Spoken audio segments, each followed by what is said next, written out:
This is the lecture video for Math 980 section 2.7, and we're talking about the distributive property of multiplication over addition. And what that means is that if I have something in parentheses that I can't simplify, so z plus 4 can't be simplified because those are not like terms, but I have a number out in front which is next to it, meaning multiplication, then what I'm going to do is I'm going to distribute that. I'm going to make sure that that 5 gets multiplied by everything inside the parentheses. So in other words, the 5 will be multiplied by the z, and then I'll bring that plus sign over, and then the 5 will be multiplied by the 4. So my answer would be 5z plus 20. And you'll get quicker as your brain starts to digest what's happening here. So let's take a look at this one. I'm going to multiply the -2 times y, and then the -2 times -1. So -2 times y is -2y. -2 times -1 is a positive 2. And that's as far as I can go with that. So this one's a little more complicated because we have a fraction, but remember, you could use your calculator for the actual multiplication part. So this is -6/5 times 25. So you could get your calculator and go -6 fraction 5 times 25 and get your coefficient, which is -30. So this would be -30y, and then I'm going to multiply -6/5 times 30. So -6 fraction 5 times 30 gives me -36. So this would be -36z. When I say -36z, that's the same as saying -36z.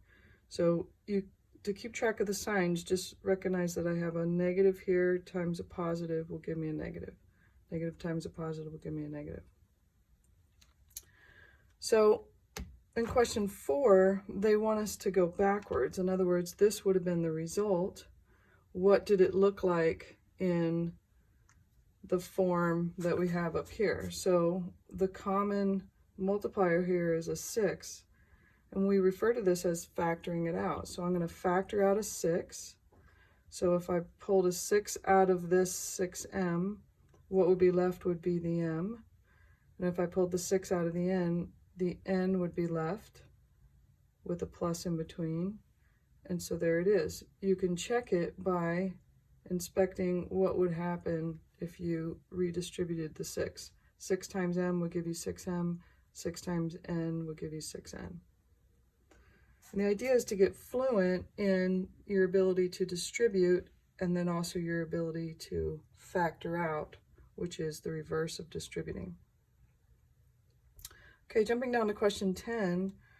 10, all of a sudden we have a trinomial in the parentheses instead of a binomial, but it's treated the same way. So I'm going to multiply the 5t8 times every term inside the parentheses. So 5t to the 8 times t would give me 5t to the 9th, because t to the 8th times t to the 1, I would add those exponents.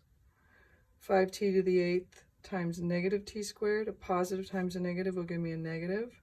The 5 times 1 is 5. T to the 8 times t squared is t to the 10th. I add the 8 and 2. And then 5 times 7 would be a positive 35. T to the 8 times t to the 3rd will give me t to the 11th. So that would be the answer for that one. So these can obviously continue to get more complicated. The next piece that you'll see in your homework would look something like this. Let's say I had x plus 3 times x plus 2. So now we have a binomial times a binomial. If I had only had the 3, I would have distributed the 3. But in this case, I have an x and a 3. So I'm going to distribute the x to everything inside. and then I'm going to distribute the 3 to everything inside. And we often refer to this as the FOIL method.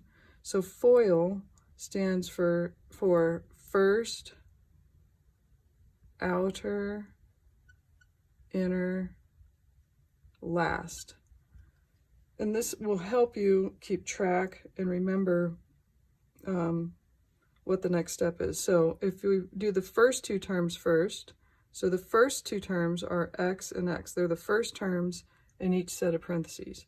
So x times x, and I'll write it out here, is going to give you x squared. Then I'm going to do the outer 2 terms. So here's outside, outside, the x times the 2. So plus 2 times x. Then I'm going to do the inner, the 3 and the x. So plus 3 times x. And then the last 2 terms, the 3 and the 2. So plus 3 times 2. So I get x squared plus 2x plus 3x plus 6. And then these two are like terms, so I can combine them to get 5x plus 6.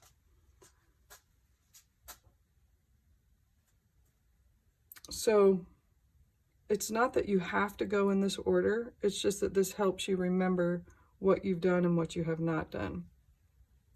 There is another technique that some people really like, and that is the box method. So if I draw a box, and I have 2 terms here, x and a positive 3, and then I have an x and a positive 2, and then I'm going to make a box for each grouping. So x times x is x squared, x times 3 is 3x, 2 times x is 2x, and 2 times 3 is 6.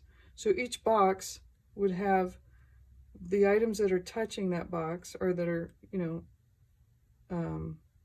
like if you were to do a grid, the items that intersect in that box, that's what you get multiplied. So this would be the x and the 3. This would be the 2 with the x, the 2 with the 3. And then what you do is, you'll notice that if you think about what's happening on the diagonals, your like terms will typically sit right here. So I'm left with an x squared, 2x plus 3x is 5x, and then a 6. So this is an alternative method. You're welcome to use whatever works best for you. So I'd like to look at 2 more questions, and one is to consider something like this. If I have x plus 4 squared, and the question is, what does that mean?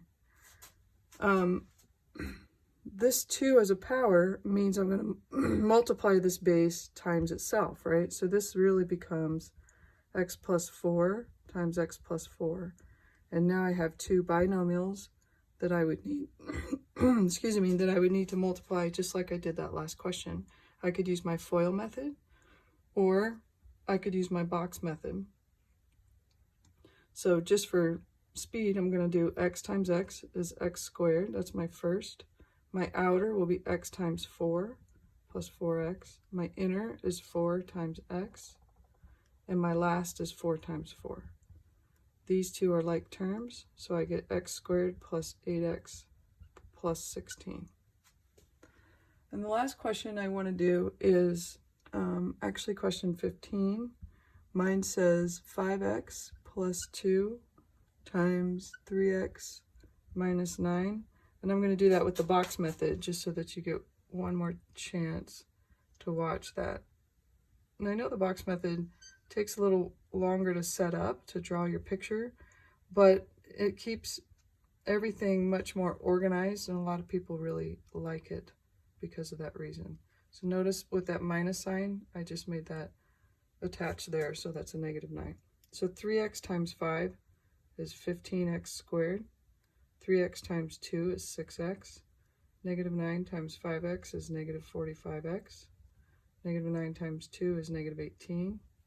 Typically, these two in the middle diagonal are like terms. So I'm going to get 15x squared. Negative 45 plus 6 is minus 39x. and then minus 18. And there's my answer. So this concludes section 2.7 and actually concludes chapter 2.